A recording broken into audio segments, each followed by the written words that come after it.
Hi hello ನಮಸ್ತೆ friends, ಹೇಗಿದ್ದೀರಾ? ನಾವು ಇವತ್ತು ಒಂದು ಪುದೀನ ಚಟ್ನಿ ಮಾಡೋದು ಹೇಗೆ ಅಂತ ನೋಡೋಣ. ಇದು ಅನ್ನದ ಜೊತೆ, ಚಪಾತಿ ಜೊತೆ, ದೋಸೆ, ಇಡ್ಲಿ ಎಲ್ಲ ಜೊತೆನೂ ತಿನ್ಬೋದು. ತುಂಬ ಚೆನ್ನಾಗಿರುತ್ತೆ. ಇದಕ್ಕೆ ಮೊದಲು ಪುದೀನ ಬೇಕು, ಸ್ವಲ್ಪ ಕೊತ್ತಂಬರಿ, ಒಂದೆರಡು ಮೀಡಿಯಮ್ ಸೈಜ್ ಟೊಮೆಟೊ, ಒಂದು ಈರುಳ್ಳಿ, ಆಮೇಲೆ ಒಂದು 7-8 ಎಸ್ಲು ಬೆಳ್ಳುಳ್ಳಿ, 1 ಇಂಚ್ ಶುಂಠಿ. ಇದಕ್ಕೆ 4 ಮೆಣಸಿನ್ಕಾಯಿ ತೊಗೊಂಡಿದ್ದೀನಿ, 3 ಬ್ಯಾಡಗಿ ಮೆಣಸಿನ್ಕಾಯಿ, ಒಂದು ಗುಂಟೂರು ಮೆಣಸಿನ್ಕಾಯಿ ಖಾರಕ್ಕೆ ತೊಗೊಂಡಿದ್ದೀನಿ. ಆಮೇಲೆ ಮಾಡೋದಕ್ಕೆ ಸ್ವಲ್ಪ ಎಣ್ಣೆ, ಒಂದು ಸ್ವಲ್ಪ ಉಪ್ಪು, ಬೆಲ್ಲ. ಇವಾಗ ಮಾಡೋದು ಹೇಗೆ ಅಂತ ನೋಡೋಣ. ಒಂದು ತವಾ ಇಟ್ಕೊಂಡಿದ್ದೀನಿ. ತವಾ ಬಿಸಿ ಆದಮೇಲೆ ಎಣ್ಣೆ ಹಾಕ್ಕೊಂಡಿದ್ದೀನಿ.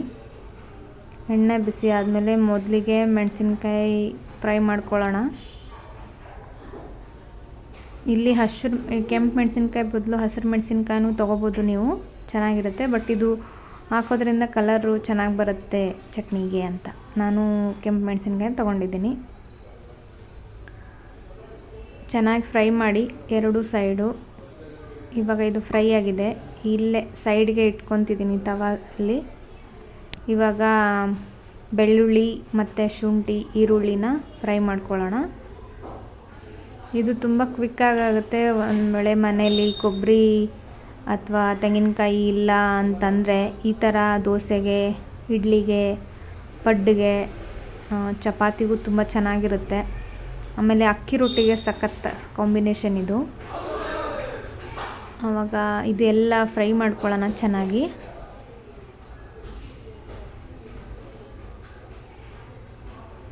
ಒಬ್ಬೊಬ್ಬರು ತೆಂಗಿನಕಾಯಿ ಚಟ್ನಿ ಇಷ್ಟಪಡದೇ ಇರೋರು ಈ ಥರ ಚಟ್ನಿ ಮಾಡಿಕೊಟ್ರೆ ಅವ್ರಿಗೂ ಇಷ್ಟ ಆಗುತ್ತೆ.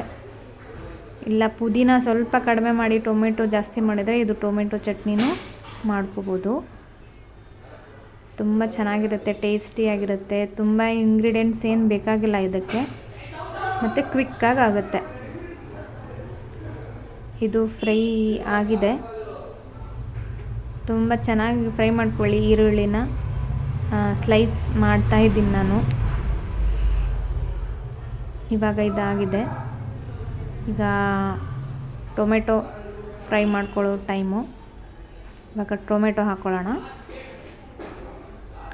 ಟೊಮೆಟೊ ಹಸಿ ಇರೋದ್ರಿಂದ ಸ್ವಲ್ಪ ಟೈಮ್ ತೊಗೊಳುತ್ತೆ. ಚೆನ್ನಾಗಿ ಫ್ರೈ ಮಾಡಬೇಕು ಎಣ್ಣೆಯಲ್ಲಿ. ಅದು ಮೆತ್ತಗಾಗಿದ್ರೆ ಚೆನ್ನಾಗಿರುತ್ತೆ. ಇಲ್ಲ ಹಸಿ ವಾಸನೆ ಹೋಗಿ ಮೆತ್ತಗಾಗಬೇಕು. ಸ್ವಲ್ಪ ಉಪ್ಪು ಹಾಕ್ಕೊಂಡು ಫ್ರೈ ಮಾಡ್ಕೊಳ್ಳೋಣ, ಬೇಗ ಫ್ರೈ ಆಗುತ್ತೆ. ಇಲ್ಲಿ ನಾನು ಸಣ್ಣ ಉಪ್ಪು ಬಳಸಿದ್ದೀನಿ. ಈ ಫ್ರೈ ಮಾಡುವಾಗ ದಪ್ಪ ಉಪ್ಪು ಹಾಕಿದ್ರೆ ಚೆನ್ನಾಗಿರಲ್ಲ, ಅದಕ್ಕೆ ಪುಡಿ ಉಪ್ಪು ಹಾಕ್ಕೊಂಡಿದ್ದೀನಿ. ಆಮೇಲೆ ಇವಾಗ ಕೊತ್ತಂಬರಿ ಹಾಕ್ಕೊಳ್ಳೋಣ. ಆಮೇಲೆ ಪುದೀನ ಎಲ್ಲನೂ ಒಂದ್ಸಲಿ ಮಿಕ್ಸ್ ಮಾಡ್ಕೊಂಬಿಡೋಣ. ಮೇಲೆ ಕೆಳಗೆ ಮಾಡ್ಕೊಳ್ಳೋಣ.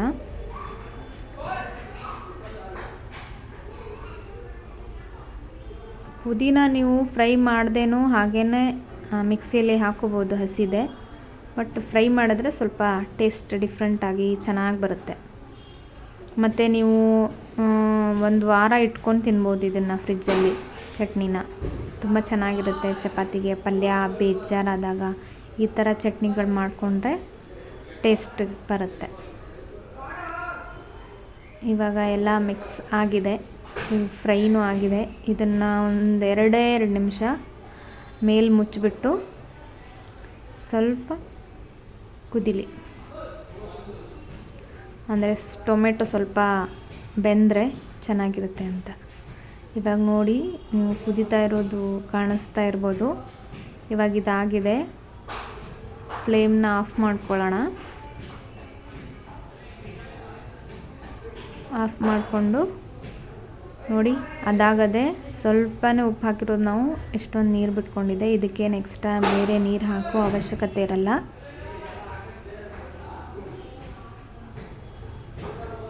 ಈಗ ಇದನ್ನು ಒಂದು ಪ್ಲೇಟಲ್ಲಿ ತೆಕ್ಕೊಂಡು ಕಂಪ್ಲೀಟಾಗಿ ಆರಬೇಕು. ಇದನ್ನು ಆರಕ್ಕೆ ಬಿಟ್ಬಿಡಿ.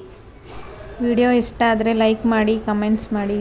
ಪ್ಲೀಸ್ ನನ್ನ ಚಾನಲ್ನ ಸಬ್ಸ್ಕ್ರೈಬ್ ಮಾಡಿ. ತುಂಬ ಬಿಸಿ ಇರುವಾಗ ಹಾಕಬೇಡಿ, ಚಟ್ನಿ ಚೆನ್ನಾಗಿರಲ್ಲ. ಮತ್ತು ಮಿಕ್ಸಿ ಹಾಕೋವಾಗ ಸಿಡಿಯೋ ಸಾಧ್ಯತೆಯೂ ಇರುತ್ತೆ. ಇವಾಗ ಆರಿದೆ, ಒಂದು ಮಿಕ್ಸಿ ಜಾರನ್ನ ಹಾಕ್ಕೊಂಡಿದ್ದೀನಿ.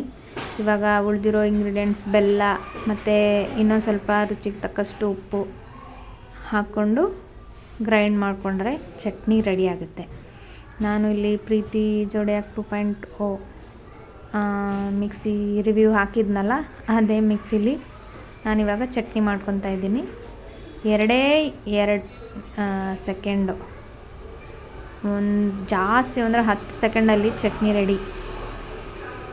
ನೋಡಿ ಎಷ್ಟು ಕ್ರೀಮಿ ಡಿಲೀಷಿಯಸ್ ಅನಿಸ್ತಾ ಇದೆ.